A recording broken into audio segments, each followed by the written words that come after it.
Hello guys, सुबह के 3 बज चुके हैं। हम जा रहे हैं मुरादाबाद स्टेशन के लिए, निकल रहे थे।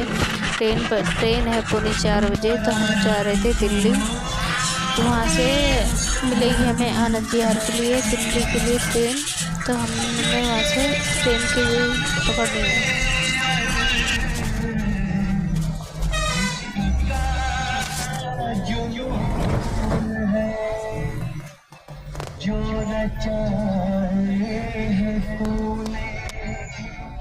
मेट्रो आ रही, मेट्रो चली